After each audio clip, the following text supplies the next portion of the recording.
Welcome to Voices of the Community, which explores critical issues facing Northern California communities. We introduce you to the voices of community thought leaders and changemakers who are working on solutions that face our fellow individual community members, neighborhoods, cities, and our region. This is George Koster, your host. This episode is part of our series exploring COVID-19's impact on nonprofits and small businesses in the San Francisco Bay Area. Back in April of 2020, when we decided to create this ongoing series on COVID-19's impact, first on nonprofits and then on small businesses in the San Francisco Bay Area, we, like you, had no idea how long the pandemic would go on and what the health and economic impact would be in our community. Going into 2021, the pandemic is now killing more people, shutting down more nonprofits and small businesses, along with wiping out the livelihoods of families, neighborhoods, and communities. We will continue to shine a spotlight on the nonprofits and small businesses that make up the fabric of our community, along with the founders and staff who are struggling to deal with the impact of the COVID-19 pandemic on their operations, services, and sustainability until we can all get to the other side of the pandemic. Along the way, we will also share with you all the amazing solutions that our nonprofits, small businesses, foundations, and government leaders are working on to help us all get to the other side of the pandemic and come together to rebuild our communities with more economic, social, and environmental equality.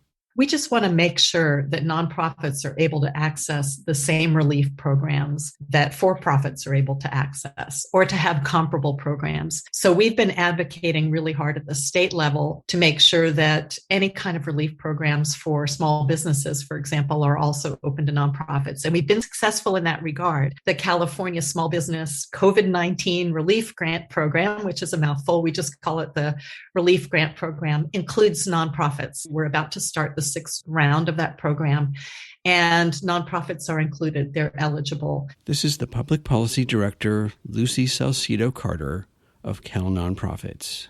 Over this past 13 months of producing this special series on the impact of the COVID-19 pandemic on nonprofits, we have introduced you to numerous nonprofit organizations in the Bay Area. In today's episode, we wanted to provide you with a statewide perspective on our nonprofits and introduce you to Cal Nonprofits, a nonprofit that's mission is to help other nonprofits in our nonprofit sector.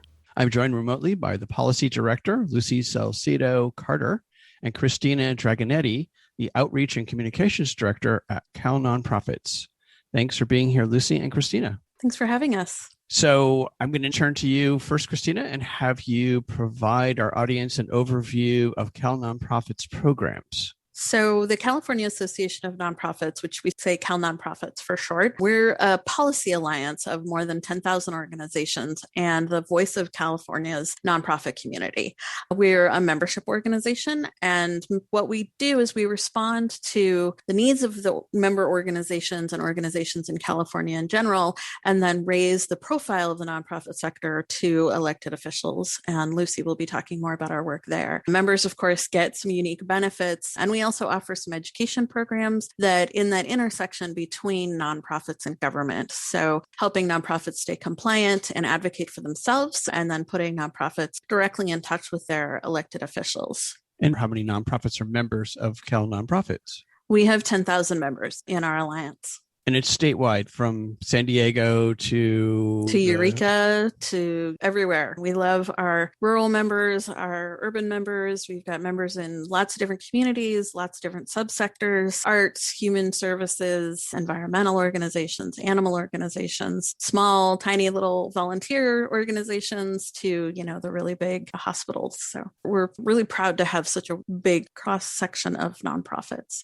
We don't just serve our members, even though we have a huge membership. The policy work, and we'll talk about that more in the education programs, all the work we do is serving the sector across the state, whether or not the organization is a member. We hope they will join, but whether they join or not, we are fighting for them and doing advocacy on their behalf. Staying with you, Lucy, could you walk the audience through what is Cal Nonprofits doing in the way of both policy development and, to your point, policy promotion? Sure. So, just to start off, to be clear, because we represent the community of nonprofits all across the state, we don't get into the weeds around particular sectors. Like, we may support them overall, but we tend to focus on issues that affect the whole sector. So public funding access for nonprofits generally across the state, how to support the nonprofit workforce. You may not know this, but we are the fourth largest employer in the state by industry. So that's a lot of people who do work in the nonprofit sector. We want to make sure that they have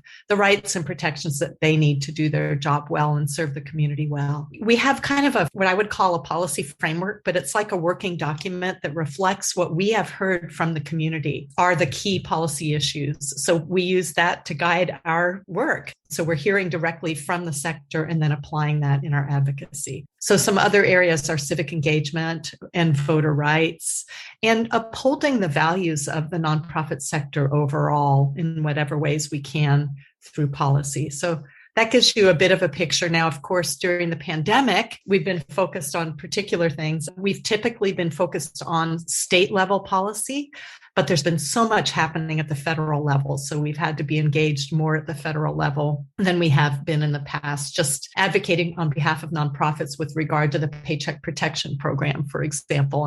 Now, we don't take the lead usually in the federal work. We work with organizations like the National Council of Nonprofits who are based in DC and have their finger on the pulse there, but we definitely will weigh in when we need to.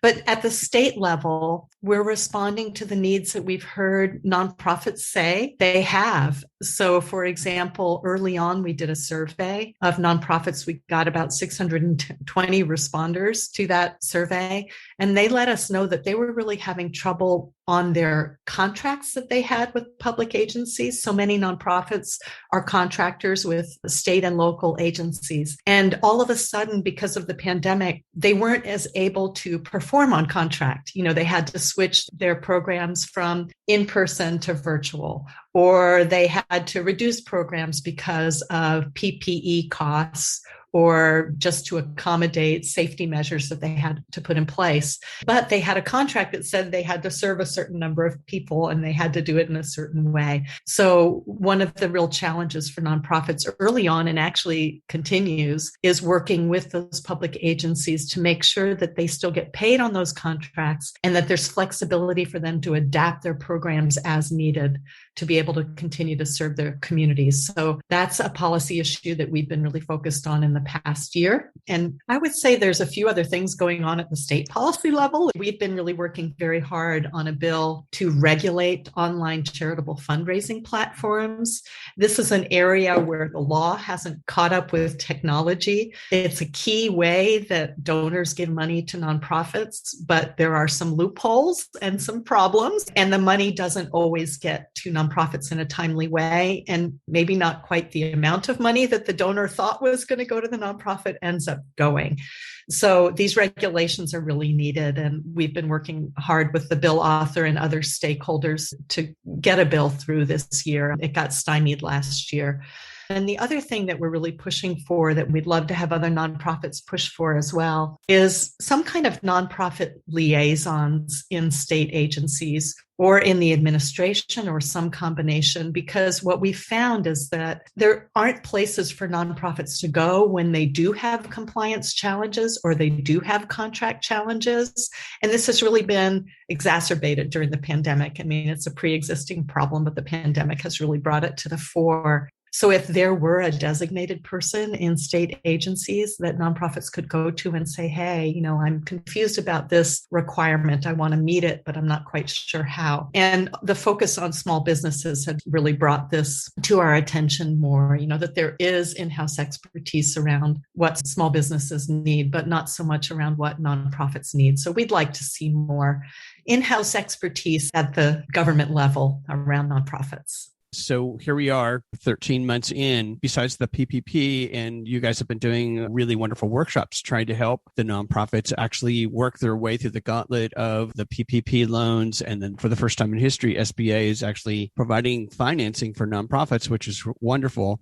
So what are some of the other really big policy issues that have come out of the COVID-19 pandemic that are impacting nonprofits? We just want to make sure that nonprofits are able to access the same relief programs that for-profits are able to access, or to have comparable programs. So we've been advocating really hard at the state level to make sure that any kind of relief programs for small businesses, for example, are also open to nonprofits. And we've been successful in that regard. The California Small Business COVID-19 Relief Grant Program, which is a mouthful, we just call it the Relief Grant Program, includes nonprofits. We're about to start the 6th round of that program.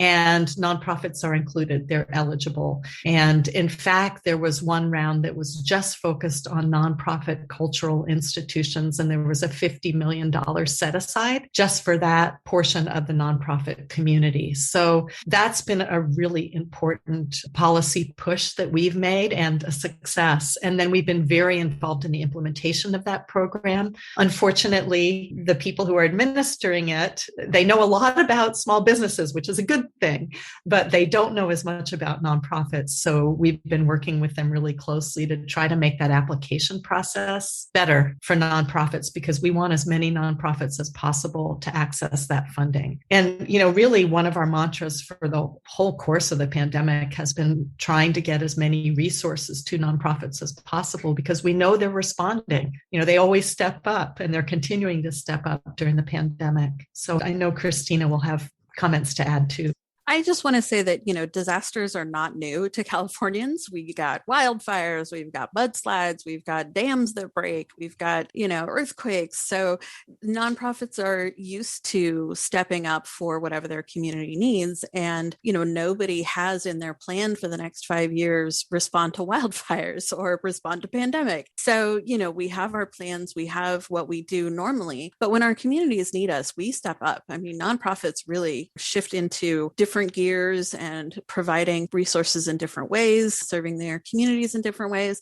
A pandemic is pretty unusual, but we're seeing a lot of the same patterns that we've seen with other disasters that we do. And, there's been some pretty dire predictions about nonprofits. Like there was one prediction that about a third of nonprofits would be out of business by this last December. And that's just not true. Some organizations are all volunteer organizations. They've just gone dormant rather than out of business. You don't need to be doing Friends of the Library kinds of stuff when the library is closed, but they'll come right back up once the whole thing is over. So I just wanted to point out that, this is definitely daunting and nonprofits are under tremendous pressure, but we're not seeing the dire drop off of nonprofits that were predicted, which I think is something that we can really be proud of.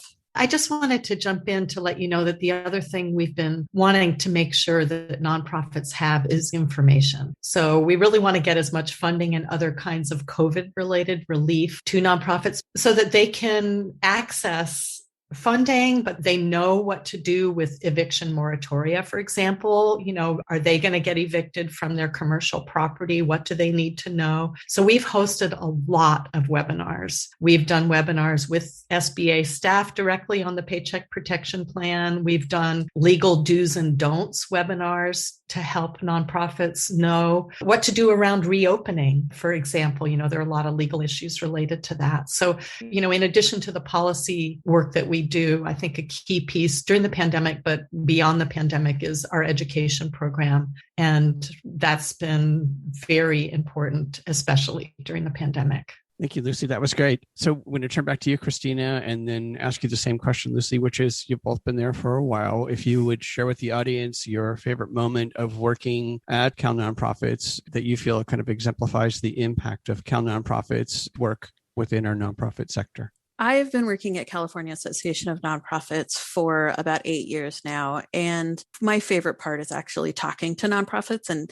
seeing how much passion and zeal people have for their communities. And in times like this, and especially this last year, being able to respond to what they need and to just have conversations with nonprofits about, what their fears are, what they're expecting, and then also what they're proud of, what they're able to do, and how strong their staff are and responding. And so I just love that we can help get those things done and get the money from, government into nonprofit hands. So my favorite part of this and the impact that we have is really that kind of one-on-one interaction and support that we're able to provide in the context of this kind of larger policy work that we do. And Lucy, same question. Yeah, I had a hard time with this one, George, because I want to give you like 10 answers.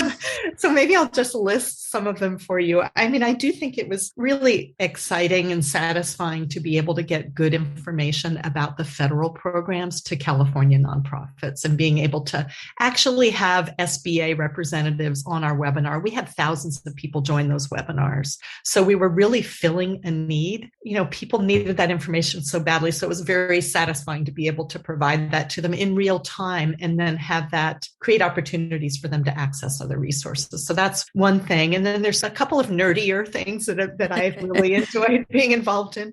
We've been involved in 2 amicus briefs lately. Actually, we've been involved in one in the U.S. Supreme Court, and oral arguments were heard today for that one. So it's the Americans for Prosperity Foundation. They're the petitioners, if people want to look it up. But, in both cases, there's some really important legal issues that are coming up for nonprofits and for Cal nonprofits to be able to weigh in and contribute to those legal arguments in our role as protectors of the sector is really a pleasure to be able to do.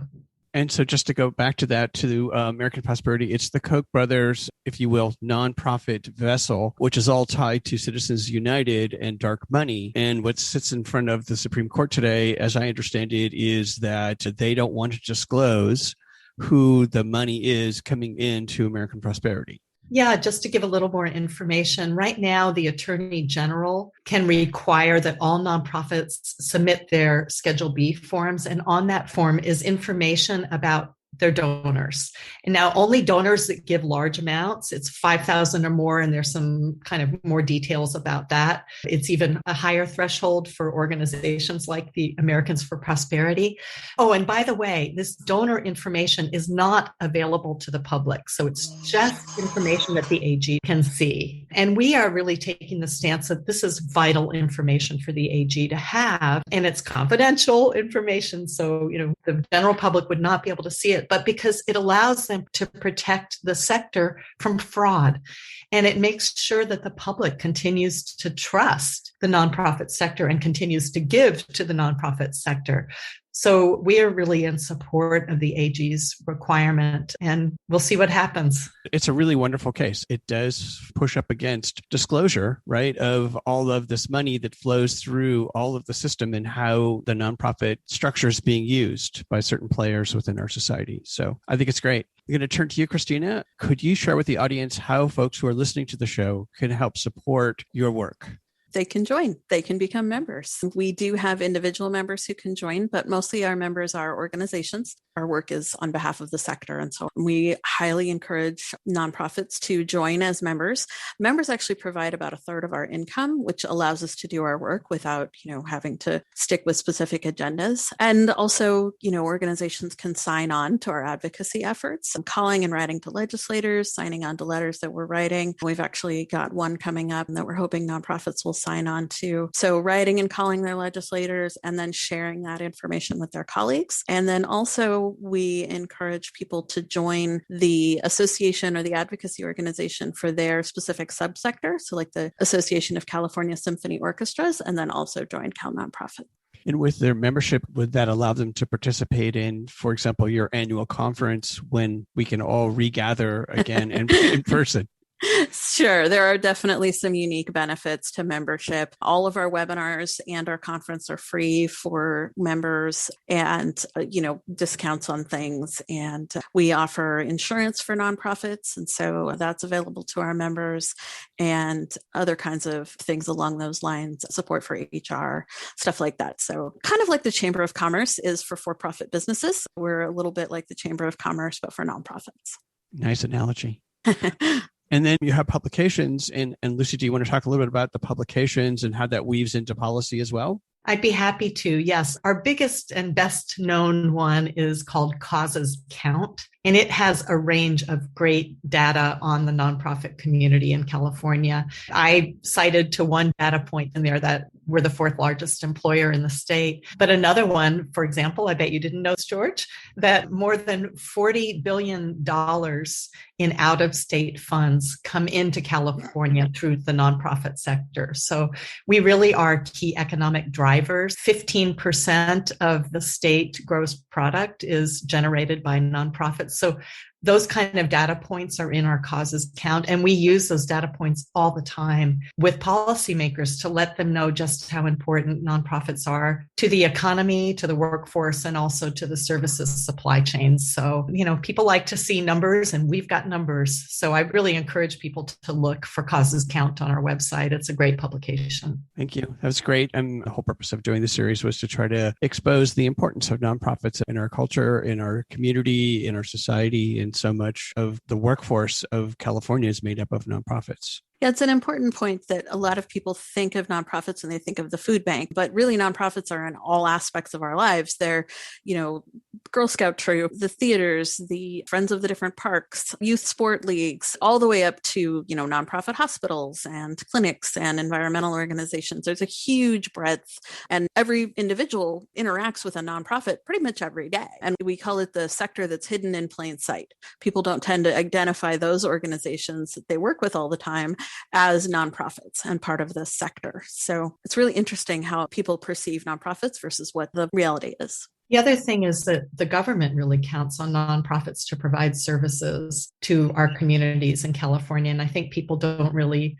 think about that. For example, 32% of Medi-Cal services are provided by nonprofits. So the other thing that I think the data point out that's really important to know is that there are huge disparities across the state. This probably won't come as a surprise to the audience, but rural communities get fewer resources for their nonprofits, which then means fewer services for their communities.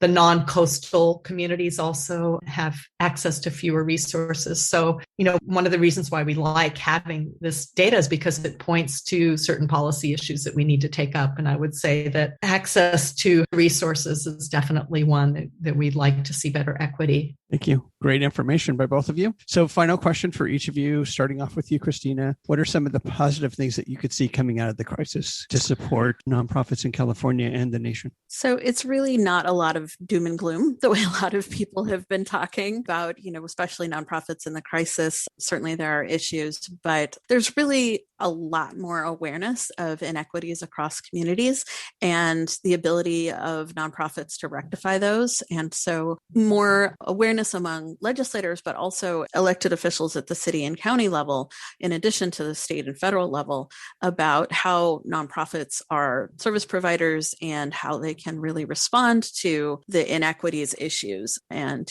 Governor Newsom has said that he really wants to work on equity issues. And so nonprofits are really where we can make a difference. And some nonprofits will come out of the crisis stronger. They've had a lot more government support in the last year or so. So they're going to come out of this crisis stronger, better systems, more efficient, and also having had these, influxes of cash basically from various government resources. So there are some nonprofits that are really going to come out of it that are going to be much stronger and be able to serve their communities better. I kind of want to echo what Christina said. At the state level, I can tell you for sure, more policymakers understand not just what nonprofits need, but what nonprofits contribute. They're seeing it day to day in their own communities and districts. And they're coming to us and saying, okay, we want to help our nonprofits. We see how they're helping our communities. I really think that's one of the silver lining aspects of the pandemic is that policymakers have a better understanding of the critical role that nonprofits play in our state. That's true at the state, and I agree with Christina that it's also true at the local level. Now, there's more work to do. There's a lot of federal funding coming down through the American Rescue Plan Act.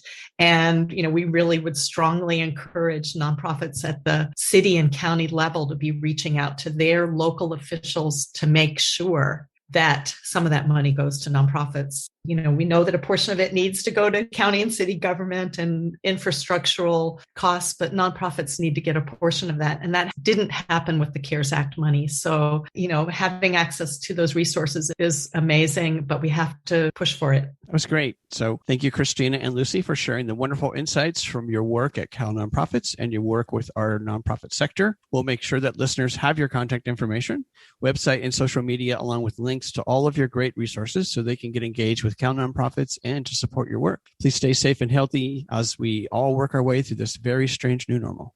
Thank you. Okay.